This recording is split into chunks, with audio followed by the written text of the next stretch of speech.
Hello hi എല്ലാവർക്കും എന്നോട് പുതിയ വീഡിയോയിലേക്ക് സ്വാഗതം. ഞാൻ ഋതു കൃഷ്ണ. നമ്മൾ ഇന്ന് ഫെബ്രുവരി മാസത്തിലെ ജോബ് അപ്ഡേറ്റ്സും ആയിട്ടാണ് വന്നിരിക്കുന്നത്. അപ്പോൾ നിങ്ങൾ ഇനിയും നമ്മുടെ ചാനൽ സബ്സ്ക്രൈബ് ചെയ്തിട്ടില്ലെങ്കിൽ സബ്സ്ക്രൈബ് ചെയ്യുക. ഓക്കെ, ഇന്നത്തെ വീഡിയോ എന്ന് പറയുന്നത് നേവി, എയർഫോഴ്സ് എന്നീ ജോലികളൊക്കെ സ്വപ്നം കാണുന്നവർക്ക് വേണ്ടിയിട്ടുള്ള ഒരു വീഡിയോ ആണ്. കാരണം നേവിയിൽ ഒരുപാട് വേക്കൻസീസ് വന്നിട്ടുണ്ട്, അതുപോലെ തന്നെ എയർഫോഴ്സിലും ഒരുപാട് വേക്കൻസീസ് വന്നിട്ടുണ്ട്. അപ്പോൾ ആദ്യം നമുക്ക് നേവിയിൽ നോക്കാം. നേവിയിൽ 270 ഓഫീസേഴ്സിൻ്റെ വാക്കൻസീസ് ആണ് വന്നിട്ടുള്ളത്. അപ്പോൾ ഇന്ത്യൻ നേവിയുടെ എക്സിക്യൂട്ടീവ് എഡ്യൂക്കേഷൻ ടെക്നിക്കൽ ബ്രാഞ്ചുകളിൽ ഷോർട്ട് സർവീസ് കമ്മീഷൻ ഓഫീസേഴ്സിൻ്റെ വാക്കൻസീസ് ആണ് വന്നിട്ടുള്ളത്. എത്ര വേക്കൻസീസ് ആണ്? 270 ആണ്. അവിവാഹിതരായ സ്ത്രീകൾക്കും പുരുഷന്മാർക്കും അപേക്ഷിക്കാവുന്നതാണ്. ഓൺലൈൻ അപേക്ഷ ഫെബ്രുവരി 25 വരെയാണ് കേട്ടോ. 2026 ജനുവരിയിൽ ഏഴിമല നാവിക അക്കാദമിയിൽ കോഴ്സുകൾ ആരംഭിക്കും. അപ്പം എക്സിക്യൂട്ടീവ് ബ്രാഞ്ചിൽ 154 പോസ്റ്റ്, എഡ്യൂക്കേഷൻ ബ്രാഞ്ചിൽ 15 പോസ്റ്റ്, ടെക്നിക്കൽ ബ്രാഞ്ചിൽ 101 പോസ്റ്റ്. ഇങ്ങനെയാണ് വാക്കൻസീസ് വന്നിട്ടുള്ളത്. അപ്പോൾ total 270 officers. Executive 154, education 15, technical 101. ഇനി എക്സിക്യൂട്ടീവ് ബ്രാഞ്ച് അല്ലെങ്കിൽ ഹൈഡ്രോ കേഡർ ബ്രാഞ്ചിൽ അതിൽ വരേണ്ട യോഗ്യത എന്ന് പറയുന്നത് 60% മാർക്കോട് ഏതെങ്കിലും വിഭാഗത്തിൽ BE അല്ലെങ്കിൽ BTech ഉണ്ടായിരിക്കണം. പ്രായം എന്ന് പറയുന്നത് 2001 ജനുവരി 2-നും 2006 ജൂലൈ 1-നും മധ്യേ ജനിച്ചവരായിരിക്കണം. Okay, pilot, naval air operations officers, air traffic controller, ഇതൊക്കെയാണ് എക്സിക്യൂട്ടീവ് ബ്രാഞ്ചിൽ വരുന്ന വേക്കൻസീസ് എന്ന് പറയുന്നത്. Pilot, naval air operations officer, observer അല്ലെങ്കിൽ എയർ ട്രാഫിക് കൺട്രോളർ. അതും 60% മാർക്കോടെ BE, BTech, അതുപോലെ തന്നെ 10+2 ക്ലാസ്സുകൾ 60% മാർക്ക് ഉണ്ടായിരിക്കണം. അതുപോലെ തന്നെ സബ്ജക്ട് സ്പെസിഫിക് ആയിട്ട് മാർക്ക് ഇവർ പറയുന്നുണ്ട് കേട്ടോ. ഇംഗ്ലീഷിന് 10-ലോ +2-ലോ 60% മാർക്ക് ഉണ്ടായിരിക്കണം എക്സിക്യൂട്ടീവ് ബ്രാഞ്ചിലാണെങ്കിൽ. പ്രായം പൈലറ്റ്, നേവൽ എയർ ഓപ്പറേഷൻ ഓഫീസേഴ്സിനും 2002 ജനുവരി 2-നും 2007 ജനുവരി 1-നും മധ്യേ ജനിച്ചവരായിരിക്കണം. എയർ ട്രാഫിക് കൺട്രോളർ 2001 ജനുവരി 2-നും 2005 ജനുവരി 1-നും മധ്യേ ജനിച്ചവരായിരിക്കണം. ഓക്കെ, ഇനി അതിൽ എക്സിക്യൂട്ടീവ് ബ്രാഞ്ചിൽ വരുന്നത് തന്നെയാണ് ഈ ലോജിസ്റ്റിക്സ് എന്ന് പറയുന്നത്. ഫസ്റ്റ് ക്ലാസ്സോടെ BE, BTech അല്ലെങ്കിൽ ഫസ്റ്റ് ക്ലാസ്സോടെ MBA അല്ലെങ്കിൽ ഫസ്റ്റ് ക്ലാസ്സോടെ BSc, BCom, BSc IT കേട്ടോ.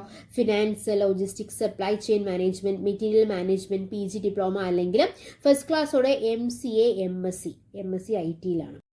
പ്രായം എന്ന് പറയുന്നത് ഏകദേശം 19-ഉം 25 വയസ്സിനും ഇടയിലുള്ളവർക്കാണ് കേട്ടോ അപ്ലൈ ചെയ്യാനായിട്ട് പറ്റുക. അപ്പോൾ നമ്മൾ പറഞ്ഞു എക്സിക്യൂട്ടീവ് ബ്രാഞ്ച് നമ്മൾ പറഞ്ഞു കഴിഞ്ഞു. അടുത്തത് എഡ്യൂക്കേഷൻ ബ്രാഞ്ചാണ്. എഡ്യൂക്കേഷൻ എന്ന് പറയുമ്പോഴും അതിലും 60% മാർക്കാണ് അവർ പറയുന്നത്. 60% മാർക്കോടെ MSc maths, operation research, BSc physics, ഏതിലെങ്കിലും 60% മാർക്ക് ഉണ്ടായിരിക്കും. അല്ലെങ്കിൽ 60% മാർക്കോടെ MSc physics, applied physics, BSc maths ഉള്ളവർക്കും ഇതിൽ അപ്ലൈ ചെയ്യാം. അല്ലെങ്കിൽ 60% മാർക്കോടെ MSc കെമിസ്ട്രി, BSc ഫിസിക്സ് ഉള്ളവർക്കും എഡ്യൂക്കേഷൻ ബ്രാഞ്ചിൽ അപ്ലൈ ചെയ്യാവുന്നതാണ്. അല്ലെങ്കിൽ 60% മാർക്കോടെ BE, BTech mechanical, electrical, electronics and communication എഞ്ചിനീയറിംഗിലാണ്. പ്രായം ഏകദേശം അതുപോലെ തന്നെയാണ് പറയുന്നത്. 2001 ജനുവരി 2-നും 2005 ജനുവരി 1-നും ഇടയിലോ ജനിച്ചവരായിരിക്കണം എന്നുള്ളതാണ് പറയുന്നത്. അതായത് 19 to 25 ആ ഒരു ഏജാണ് പറയുന്നത്. അർഹർക്ക് ഇളവുണ്ടായിരിക്കുന്നതായിരിക്കും. പിന്നെ പറയുന്നത് എന്താണ്, ഇതല്ലെങ്കിൽ BE, BTech അല്ലെങ്കിൽ 60% മാർക്കോടെ MTech ഏതിലാണെന്നറിയോ? തെർമൽ പ്രൊഡക്ഷൻ എഞ്ചിനീയറിംഗ് അല്ലെങ്കിൽ machine designing, communication system engineering, electronics and communication engineering അല്ലെങ്കിൽ VLSI അല്ലെങ്കിൽ പവർ സിസ്റ്റം എഞ്ചിനീയറിംഗ്, ഇതിൽ MTech ഉണ്ടായിരിക്കണം എന്നാണ് പറയുന്നത്. അപ്പോൾ ഇതിൽ 10+2 ക്ലാസ്സുകൾ 60% മാർക്ക് ഉണ്ടായിരിക്കണം. ഇംഗ്ലീഷിന് ഇമ്പോർട്ടൻസ് പ്രൊവൈഡ് ചെയ്യുന്നുണ്ട് ഇവർ. ഇംഗ്ലീഷിൽ 10-ലോ +2-ലോ 60% മാർക്ക് ഇൻഡിവിജ്വലായിട്ട് ഇംഗ്ലീഷിൽ ഉണ്ടായിരിക്കണം എന്നാണ് പറയുന്നത്. ടെക്നിക്കൽ ബ്രാഞ്ചിൽ പറയുന്നത് ജനറൽ സർവീസ് ആണ്. അത് എഞ്ചിനീയറിംഗിൽ സെയിം തന്നെയാണ് കേട്ടോ. 60% മാർക്ക് തന്നെയാണ് അവർ പറയുന്നത്. 60% മാർക്കോടെ BE, BTech, അതിപ്പോൾ മെക്കാനിക്കൽ, BTech ഇൻ മെക്കാനിക്കൽ അല്ലെങ്കിൽ mechanical with automation, marine instrumentation, production, aeronautical, industrial engineering and management, control engineering, aerospace, instrumentation, control, ഇതിലെല്ലാം BE, BTech ഇതിൽ ഏതെങ്കിലും ഒന്നിൽ BE, BTech ഉണ്ടെങ്കിൽ നിങ്ങൾക്ക് ഇതിൽ അപ്ലൈ ചെയ്യാവുന്നതാണ്. പക്ഷേ 60% മാർക്ക് അവർ പറയുന്നുണ്ട്. ഇനി ടെക്നിക്കൽ ബ്രാഞ്ചിൽ ഇലക്ട്രിക്കലിൽ വരികയാണെങ്കിൽ ഇത് തന്നെയാണ്. അവരെല്ലാത്തിലും ഒരു 60% ആണ് പറയുന്നത് കേട്ടോ. 60%. പ്രായം എല്ലാത്തിലും സെയിം തന്നെയാണ്. ഇനി ടെക്നിക്കൽ ബ്രാഞ്ചിൽ നേവൽ കൺസ്ട്രക്ടർ വരുന്നുണ്ട്. അതും 60% ആണ്. BE, BTech ആണ്. മെക്കാനിക്കൽ വിത്ത് ഓട്ടോമേഷൻ, സിവിൽ, എയറോനോട്ടിക്കൽ സെയിം സംഭവം തന്നെയാണ് വരുന്നത്. പ്രായം അതുപോലെ തന്നെയാണ്. ഇതിൽ ഏറ്റവും വലിയൊരു പ്ലസ് പോയിന്റ് എന്ന് പറയുന്നത് സാലറി സ്കെയിൽ തന്നെയാണ്. 1,10,000 രൂപയാണ് സാലറി സ്കെയിൽ എന്ന് പറയുന്നത്. ഓക്കെ, അപ്പോൾ PG ഉള്ളവർക്കും ഫിസിക്സ്, മാത്സ്, അതുപോലെ തന്നെ BE/BTech ഉള്ളവർക്കെല്ലാം വേഗം അപ്ലൈ ചെയ്യാവുന്നതാണ്. നേവി ഓഫീസേഴ്സിലെ 270 vacancies, executive branch, education branch, technical branch. ഇതിൻ്റെ വെബ്സൈറ്റ് എന്ന് പറയുന്നത് www.joinindiannavy.gov.in എന്നുള്ള വെബ്സൈറ്റിൽ നോക്കിക്കഴിഞ്ഞാൽ നിങ്ങൾക്ക് കൂടുതൽ വിവരങ്ങൾ അറിയാനായിട്ട് സാധിക്കും. നേവി കഴിഞ്ഞു അടുത്തത് ഡിഫൻസ്. സ്വപ്നം കാണുന്നവർക്ക് എയർഫോഴ്സ് അല്ല, എയർഫോഴ്സിൽ വ്യോമസേനയിൽ അഗ്നിവീർ ആകാം. ഓക്കെ, അപ്പോൾ അതിന് അപ്ലൈ ചെയ്യാം. ഫെബ്രുവരി 24 വരെ ഓൺലൈനായിട്ട് അപ്ലൈ ചെയ്യാവുന്നതാണ്. എന്നാൽ അവർ മാരീഡ് ആവാൻ പാടില്ല എന്നുള്ളതാണ് പറയുന്നത് അല്ലേ. 4 വർഷത്തേക്കാണ് കേട്ടോ അതിൽ നിയമനം എന്ന് പറയുന്നത്. ഇന്ത്യൻ വ്യോമസേനയിൽ അഗ്നിവീർ സെലക്ഷൻ ടെസ്റ്റിന് അവിവാഹിതരായ പുരുഷന്മാർക്കാണ് അവസരം. 4 വർഷത്തേക്കാണ് നിയമനം. ഫെബ്രുവരി 24 വരെ ഓൺലൈനായിട്ട് അപേക്ഷിക്കാവുന്നതാണ്. എന്നാൽ ശ്രദ്ധിക്കാം, ഇത് commission officer, pilot, navigator, airmen തസ്തികകൾ, ആ തസ്തികകളിലേക്കുള്ള തെരഞ്ഞെടുപ്പല്ല. ഓക്കെ, ഇത് അഗ്നിവീർ എന്നുള്ളൊരു പൊസിഷൻ എന്നുള്ളക്ക് മാത്രം വരുന്നതാണ്. ഇതിൽ വിദ്യാഭ്യാസ യോഗ്യത എന്ന് പറയുന്നത് 10ാം ക്ലാസ് ആണ് അവർ പറയുന്നുള്ളൂ. പ്രായം എന്ന് പറയുന്നത് എൻറോൾ ചെയ്യുമ്പോൾ പ്രായപരിധി 21 ആണ്. ഇതിൽ എന്തൊക്കെയാണുള്ളത്? റിട്ടൺ ടെസ്റ്റ് ഉണ്ട്, ഫിസിക്കൽ ഫിറ്റ്നസ് ടെസ്റ്റ് ഉണ്ട്, ഫിസിക്കൽ മെഷർമെന്റ് ഉണ്ട്, മെഡിക്കൽ എക്സാമിനേഷൻ. അപ്പോൾ ഈ ഓരോരോ കടമ്പകൾ കടന്നിട്ടാണ് നമുക്ക് എന്താവാൻ പറ്റുള്ളൂ, അഗ്നിവീർ എന്നുള്ളൊരു പൊസിഷനിൽ നമുക്ക് എത്താനായിട്ട് പറ്റത്തുള്ളൂ. ഇനി അതിൽ എങ്ങനെയാണ് ഇതിൽ അപ്ലൈ ചെയ്യാന്നുള്ളതാണ്. ഒഫീഷ്യൽ വെബ്സൈറ്റിൽ പോകും. ഒഫീഷ്യൽ വെബ്സൈറ്റ് എന്ന് പറയുന്നത് https://agnipathvayu.cdac.in ആണ് അതിൻ്റെ വെബ്സൈറ്റ് എന്ന് പറയുന്നത്. അതിലൊരു നോട്ടിഫിക്കേഷൻ ലിങ്ക് ഉണ്ടായിരിക്കും, അഗ്നിവീർ വായു ഇൻടേക്ക് 01/2026 എന്നുള്ളത്. അതിൽ നിങ്ങൾക്ക് രജിസ്റ്റർ ചെയ്യാവുന്നതാണ്. നിങ്ങളുടെ ബേസിക് ഡീറ്റെയിൽസ് പ്രൊവൈഡ് ചെയ്തിട്ട് അതിനുശേഷം ആപ്ലിക്കേഷൻ ഫോം ഫില്ലപ്പ് ചെയ്യുക, ഡോക്യുമെന്റ്സ് അപ്ലോഡ് ചെയ്യുക, പേയ്മെന്റ് നടത്തുക, ആപ്ലിക്കേഷൻ സബ്മിറ്റ് ചെയ്യുക, അതിനുശേഷം അതിൻ്റെ ഒരു പ്രിന്റ് ഔട്ട് എടുക്കാം. ഇതാണ് ഇതിൽ വ്യോമസേനയിൽ അഗ്നിവീർ ആകാനുള്ള അപ്ലൈ ചെയ്യാനുള്ള ഫോർമാലിറ്റീസ് എന്ന് പറയുന്നത്.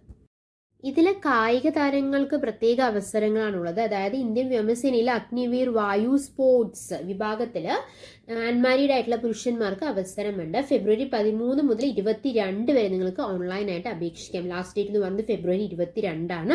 ഒഴിവുള്ള വിഭാഗങ്ങൾ ഏതൊക്കെയാണെന്ന് ചോദിച്ചു കഴിഞ്ഞാൽ athletics, boxing, cycle polo, football, handball, lawn tennis, swimming, diving, shooting, water polo, wrestling എന്നിവയാണ് ഒഴിവുള്ള വിഭാഗങ്ങൾ എന്ന് പറയുന്നത്. ഇനി സയൻസ് പഠിച്ചവരാണെങ്കിൽ 50% മാർക്കോടെ മാത്സ്, ഫിസിക്സ്, ഇംഗ്ലീഷ് പഠിച്ച് പ്ലസ് ടുവിൽ 50%, +2 സയൻസ് പഠിച്ചവരെയാണ് പറയുന്നത് കേട്ടോ. കാര്യം എന്താണ്, ഇതിലെ അഗ്നിവീർ ആകാനുള്ള മിനിമം ഏജ് എന്ന് പറയുന്നത് 18 ആണ് നമ്മൾ പറഞ്ഞു. അപ്പോൾ +2 കഴിഞ്ഞവർക്കാണ് ഇത് അപ്ലൈ ചെയ്യാനായിട്ട് പറ്റുക. പക്ഷേ ക്വാളിഫിക്കേഷൻ 10ാം ക്ലാസ് മതി. എന്നാൽ +2 ഉണ്ടെങ്കിൽ നല്ലത്. +2 ജെം അല്ലെങ്കിൽ തത്തുല്യം എന്നാണ് പറയുന്നത്. ഇംഗ്ലീഷിന് 50% മാർക്ക് നിർബന്ധമായിട്ടും വേണം.